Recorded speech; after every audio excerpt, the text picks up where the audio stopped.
evitar. Pero hoy me gustaría escuchar un análisis frío de todo esto que está viendo José. Buen día. Buen día, Omar. Y dos cosas te diría. Una, estaba pensando con qué imagen graficar esta situación. Sí. Y me parece que ha sido una bomba de nitrógeno, que reventó y la esquirla saltan por todos lados y encima tiene efectos retardados, porque evidentemente los coletazos del conflicto del lunes no se resuelven de la noche a la mañana. Me parece que expresa, estuve en este programa en una amable invitación tuya hace un par de semanas y reflexioné sobre lo que a mi juicio es una gran descomposición del sistema político tucumano. Bueno, creo que la elección del ombudsman, el defensor del pueblo, es un episodio más en ese proceso de degradación institucional, porque incluso no solo porque es un festival de traiciones, digamos, que yo diría... varios títulos. Primero, una bomba de nitrógeno. Y ahora acaba de decir... Imagínate la oposición un carnaval dividida, de traidores. los bloques rotos. Es una bomba de nitrógeno. Festival de traiciones, de lealtades no sostenidas, de votos que se cambian, en una comedia de enredo donde no sabés a quién creerle y a quién no. Hay que creerle a Ricardo Bussi cuando dice que 2 de sus diputados se cambiaron de posición, o no hay que creerle, o fue parte de todo de una misma estrategia. Y no lo sabremos nunca, la verdad. Lo cierto es que ese bloque quedó dividido. Lo cierto es que el radicalismo, que se supone venía con una posición dura y fuerte de oposición, quedó involucrado en la elección en el proceso que sucedió. Los 2 votos radicales fueron decisivos. Igual que los 2 votos de Fuerza Republicana, que no sabemos si se cindieron o los mandaron. Nadie conocía a esos 2 legisladores. Bien, acá, todos dicen lo que pierden son los ciudadanos porque tienen otras prioridades, están preocupados por la inseguridad, la inflación, el tema educativo, el tema económico, que no alcanzan ni siquiera al 15 de cada mes, ya ni siquiera al último día del mes, sino a mediados de mes. Por allí Juan Mansur dice, la verdad que entiendo que se hayan ido los legisladores del bloque porque no se sienten cómodos, porque se pasean algunos legisladores por los programas de televisión. Todos hacen referencia, quiero decir, a este programa porque un mes antes dijo Palini, el defensor del pueblo, iba a ser Cobo. Y después se dijeron tantas cosas en este living. Lo bueno es que en este tiempo le podemos dar la posibilidad a todos que hablen, Acá nadie se puede quejar que no le dieron espacio, hablaron todo, incluso en minutos vamos a conversar con el legislador Canelada. Dice Mansur, los trapitos sucios hay que lavarlo en casa. Desde el sector del contor Osvaldo Jaldo dijeron, bueno, tienen que aceptar la derrota. ¿Quién gana, quién pierde? Porque incluso Jaldo fue un poquito más allá. Dijo, acá perdieron algunos, incluso perdió Alfaro, donde los legisladores que responden a Alfaro no participaron de la elección y de alguna manera lo pone a Alfaro como el candidato a vencer. No sé si en la intermedia o allá en el 2023. No sé si qué lectura hace sobre este tema. Sí, leí la declaración de Jaldo, donde dice que el gran perdedor fue Alfaro. No comparto eso, no veo que eso... Es más, creo que de los sectores opositores de la legislatura, el que actuó con más coherencia, en definitiva, fue el de Alfaro, que dijo de entrada no nos metemos, es un conflicto interno del justicialismo gobernante que afecta a la institución y no participaron. Digo, mucho peor fue la posición de otros que demoraron hasta el final la definición y participaron votando al candidato propuesto por el presidente de la legislatura o por su gente en la legislatura.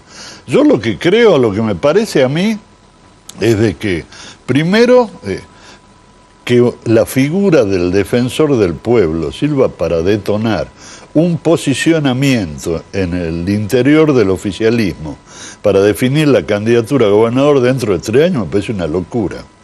Que las instituciones de la provincia queden afectadas por esa pelea también. Yo he sido legislador provincial muchos años, he sido presidente de bloque. Este tipo de cosas normalmente, es cierto, se definen en el bloque. Primero, en el bloque mayoritario, y de ahí se lleva la posición ya consensuada. Se vota, se gana, se pierde. Ahora, Eso evidentemente no sucedió acá, se resolvió por fuera de la bancada del Frente de Todos y sucedió lo que sucedió. Ahora, también hay que decirlo, está totalmente distorsionada la figura del ombudsman. La figura del ombudsman nació en los países nórdicos, que son las democracias más avanzadas del mundo, como una figura absolutamente despegada del sistema político.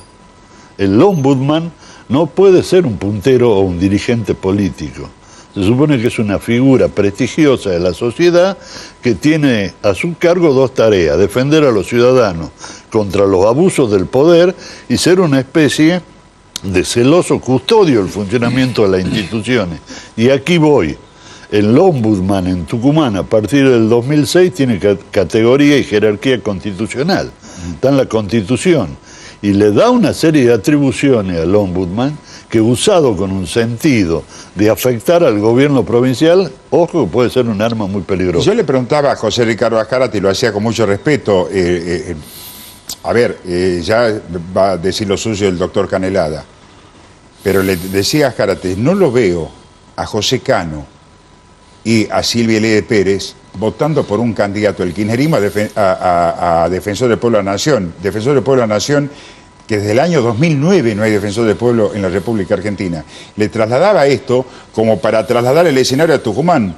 Y le preguntaba a él por qué votaron por Cobo, y ahora le vamos a preguntar a Canelada, pero no lo veía a los representantes de Juntos por el Cambio votando un candidato que sea propuesto, ya sea por Alberto Fernández o por la presidenta por la vicepresidenta Cristina Fernández Kirchner.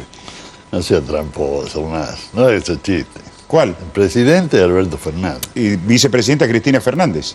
Presidente del Senado, quería decir. Está bien. Nos conocemos hace muchos años. ¿Eh? Bueno, sigamos. Sí. Estaba bien no lo veía a la gente. No veías la oposición votando por un candidato del oficialismo. A eso puede suceder eso, es más, sería lo ideal, que los candidatos a ocupar determinados espacios institucionales surjan del consenso del gobierno y de la oposición. Pero acabas de decir que no pueden poner un puntero a un puntero. No estoy hablando en general. Ya no podemos decir dogmáticamente la oposición nunca puede votar a alguien que proponga el gobierno. Pueden suceder situaciones donde eso sea posible, cuando el candidato es una figura acordada, por ejemplo, sí, por ambos sectores, que normalmente debe ser una figura que no viene de la política, que no es parte activa del sistema político, sí que tenga un gran prestigio social, y puede tenerlo también político, sin ser parte de la actividad política partidaria. Para mí la figura del ombudsman en Tucumán debiera estar preservada de eso. Así como hay un consejo asesor de la magistratura, sí, para asesorar en la selección de los jueces que propone el Poder Ejecutivo, debiera también haber un consejo asesor que asesore en la selección de los miembros de los órganos reguladores, de los entes reguladores en general. En el caso del ombudsman o en el caso de los entes reguladores de la luz, del gas, de la energía y del agua. Sí. Sería importante que la sociedad participe de eso. Ahora, como ciudadano y mirándola desde afuera, desde la tribuna, algunos definidos son dos trenes a alta velocidad, las mismas vías, sentido contrario. ¿Quién para o quién evita este choque?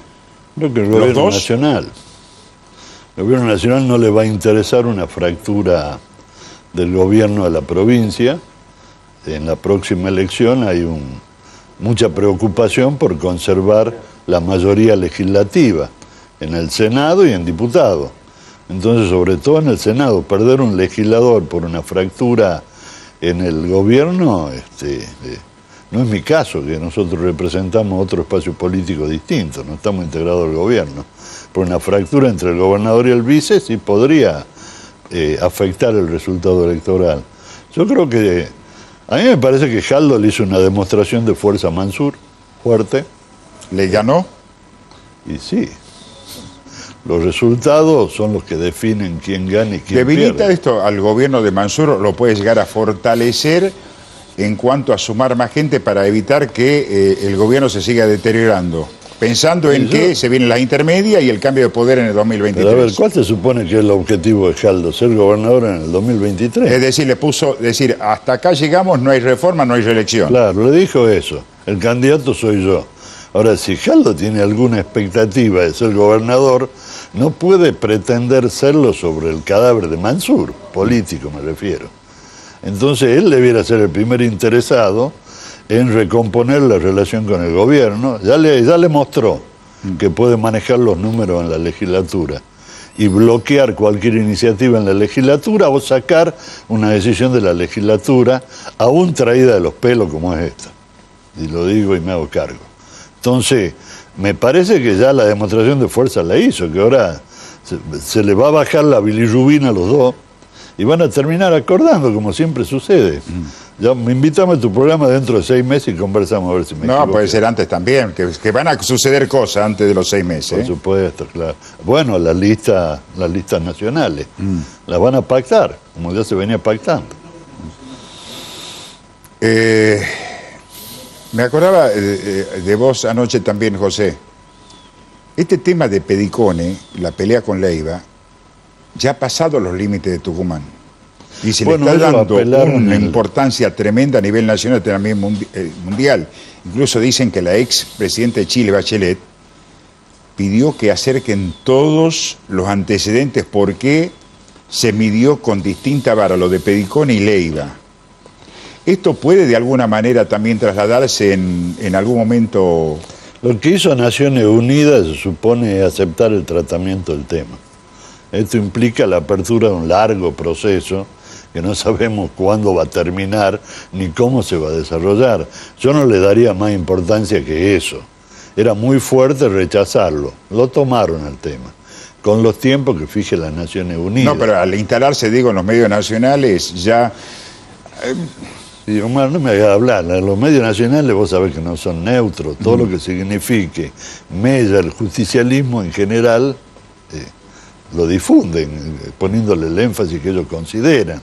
Y Tucumán evidentemente viene ocupando crecientemente lugares críticos en la prensa nacional, eso no hay ninguna duda. Y con este episodio el Ombudsman lo va a ocupar. Bueno, está en la declaración del ministro del Interior ayer. Guado de Pedro, exactamente. De Guado de Pedro. Es el ministro político por excelencia del gobierno, ¿no? Que está diciendo, paren la mano, no pongamos en riesgo la unidad del justicialismo. Nos encontramos antes de los 6 meses, José. Seguramente. Dije una cifra del tiempo como para que transcurra un plazo considerable. Bien. Pero estás decidido a seguir manteniendo las banderas del kirchnerismo. Por supuesto, nosotros no solo el kirchnerismo, yo creo que Tucumán necesita una nueva opción política, que este sistema político está colapsado. ¿Cerca de quién te sentís? Demuestra, hoy, de Mansur, de Jaldo. No, yo creo que hay que armar una opción tucumana, con independencia incluso de las adhesiones nacionales que tenga cada uno, que reivindique fuertemente la decencia, la austeridad del sistema político y la honestidad. ¿Con los radicales adentro? No, yo no creo que sea una porque te quería hacer una partido. repregunta. ¿Sabe por qué? Porque digo, dentro del radicalismo están divididos. Algunos que quieren a Ricardo Bussi y otros que no. ¿Vos con Bussi? Omar, ya sabés mi posición. No, por eso pregunto. Es que yo no hablo de un proceso. No estoy mencionando una propuesta aliancista de juntar partidos o sectores, sino de abrir un nuevo cauce alternativo a este sistema político que no da respuesta. Lo del Ombudsman es la expresión más clara. Creo que el general decía la tercera posición. Están todos los partidos involucrados en lo que sucede. ¿El general decía la tercera posición? Lo decía como una posición ideológica. En términos políticos sería una segunda posición la mía. El sistema político que no camina y la necesidad de construir una alternativa renovadora en la provincia, con mucha participación juvenil, que replantee los valores en función de los cuales funciona la política hoy, que son insostenibles. José.